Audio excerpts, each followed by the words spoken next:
Everyone, Shivani Rajput arts में आपका स्वागत है। हर बार मैं आपके लिए कुछ ना कुछ नया लेके आती हूँ और आज भी लेके आई हूँ। तो आज की इस वीडियो में हम देखेंगे कि किस तरह से हम अपने हाथ को अपने फ्लो में ला सकते हैं। यानी कि किसी भी जब चीज़ को हम स्मूथली बना हुआ देखते हैं, जैसे कि हम किसी बर्तन को देखते हैं, जैसे कोई जग है या फिर कोई बोल है, तो उसका एक फ्लो बना होता है कुछ इस तरह से, उसका शेप एस शेप में होता है कुछ। लेकिन जब हम उसे ड्रॉ करते हैं तो हमारे लिए उसको करने में बहुत ही ज़्यादा प्रॉब्लम्स आती हैं। उसकी मेन वजह होती है कि हमें उसका फ्लो नहीं मालूम होता है, और अगर हम उसे बार बार इरेज करते हैं, बनाते हैं, इरेज करते हैं, बनाते हैं, तो उससे हमें प्रॉब्लम ये आती है कि एक साइड से कुछ अलग होता है और दूसरी साइड से कुछ अलग। और अगर इन्हीं फ्लोज को, इन्हीं सारी प्रैक्टिसेस को हम डेली करते रहें तो हमें इन प्रॉब्लम्स को फेस नहीं करना पड़ेगा। उसकी वजह दोस्तों कुछ ऐसी होती है कि अगर हम घर को बनाना चाहते हैं अच्छा, और उसके लिए हमने उसकी नींव को मजबूत ही ना किया, तो फिर फायदा क्या।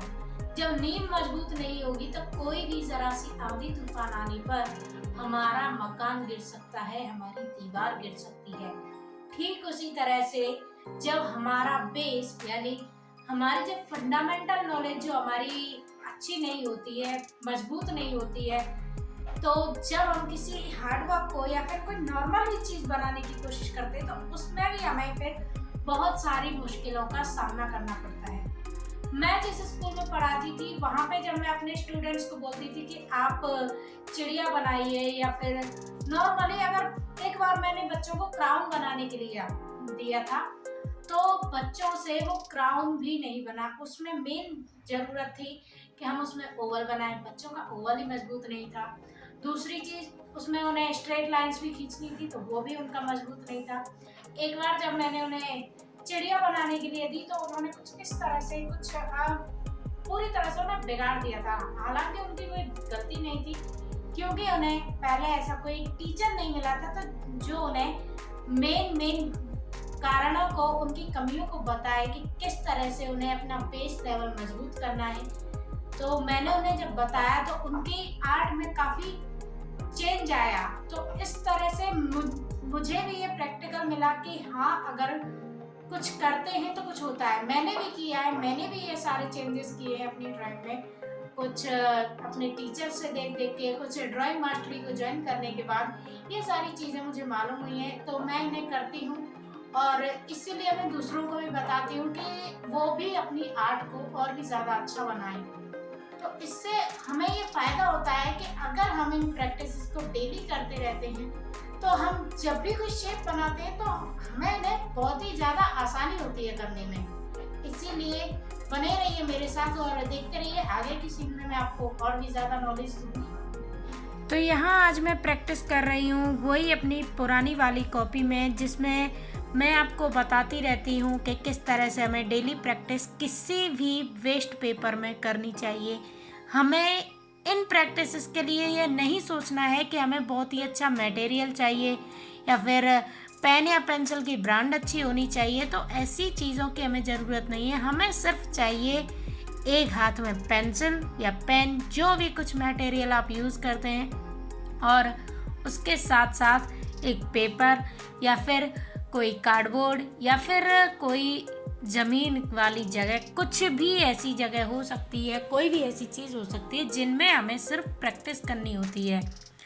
तो यहाँ मैं आज आपको एस बनाने की प्रैक्टिस के बारे में बता रही हूँ। ये प्रैक्टिस हम नॉर्मली किसी भी शेप में यूज़ करते हैं।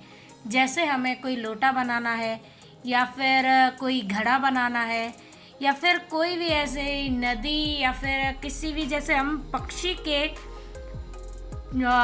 वो बनाते हैं, उसका शेप बनाते हैं, तो उसके लिए हमें ये प्रैक्टिस करना ज़रूरी हो जाता है ताकि हम ये सारी चीज़ें नॉर्मली कर सकें। हम जैसे अपनी गर्दन के लिए मुड़ाव देखते हैं तो उसमें भी ये चीज़ें हमारे लिए ज़रूरी होती हैं, और इसीलिए ये सारी प्रैक्टिसेस हमारे लिए करना ज़रूरी होता है।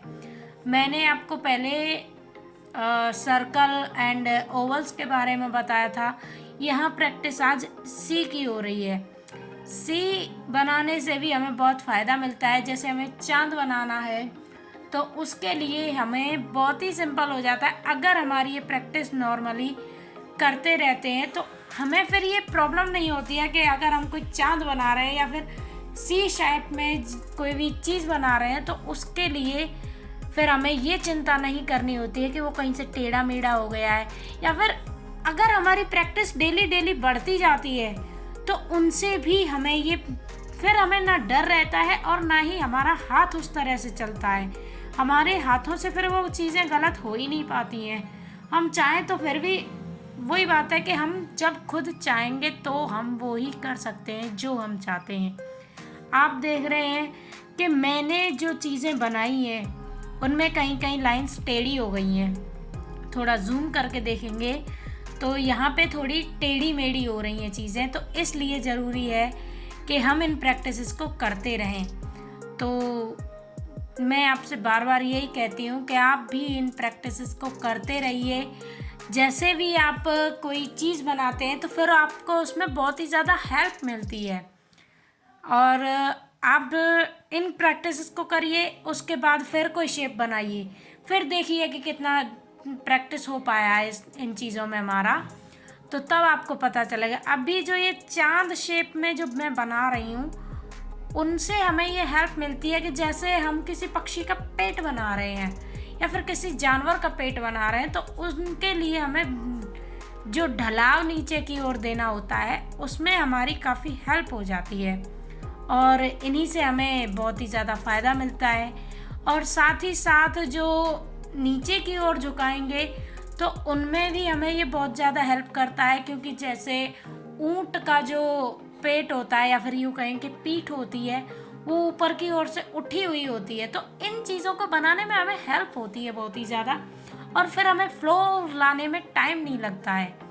तो इसीलिए मैं आपसे बोलती हूँ कि बार बार प्रैक्टिस करिए, बार बार प्रैक्टिस करिए। आपने वो कहावत सुनी होगी, practice makes a man perfect, practice makes a man perfect. तो इससे हमें यही सुनने को मिलता है कि हमें बार बार प्रैक्टिस करते रहनी है।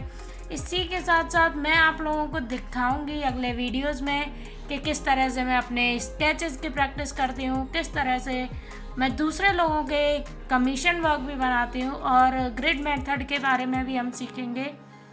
तो अगर आपको ये वीडियोस अच्छी लगती हैं, अगर आप अपनी नॉलेज को ज़्यादा से ज़्यादा बढ़ाना चाहते हैं तो इनमें आप लाइक शेयर कमेंट ज़रूर कीजिए, मुझे बताइए ताकि मैं आपके लिए और भी ज़्यादा अच्छे कंटेंट्स ला सकूं, आपको बता सकूं कि किस तरह से हम अपने ड्राइंग को बेहतर कर सकते हैं और किस तरह से हम अपने काम को और भी ज़्यादा ग्रो कर सकते हैं।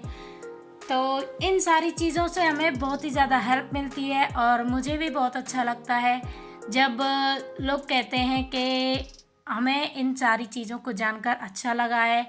और पहले मैं जहाँ स्कूल में जिस स्कूल में पढ़ा रही थी वहाँ पे भी स्टूडेंट्स काफ़ी खुश रहते थे, क्योंकि उन्हें जिस तरह की ड्राइंग की ज़रूरत थी वो उन्हें मेरे से मिल रही थी। जिस तरह की नॉलेज की ज़रूरत थी मैं उन्हें देने में सक्षम हो रही थी। तो इसीलिए अभी तो मैंने स्कूल तो छोड़ दिया, लेकिन यहाँ पे मैं प्रैक्टिस करती रहती हूँ और उन सभी स्टूडेंट्स को भी कनेक्ट किया है ताकि वो मेरी एजुकेशन से दूर ना रहें। मैं खुद भी प्रैक्टिस करती हूँ, उन्हें भी बताती हूँ, आप भी सीखिए और अपनी प्रैक्टिस को, अपनी ड्राइंग को ग्रो करते रहिए ताकि आप भी ये सारी चीज़ें कर सकें और ख़ुद को एक अच्छा आर्टिस्ट बना सकें।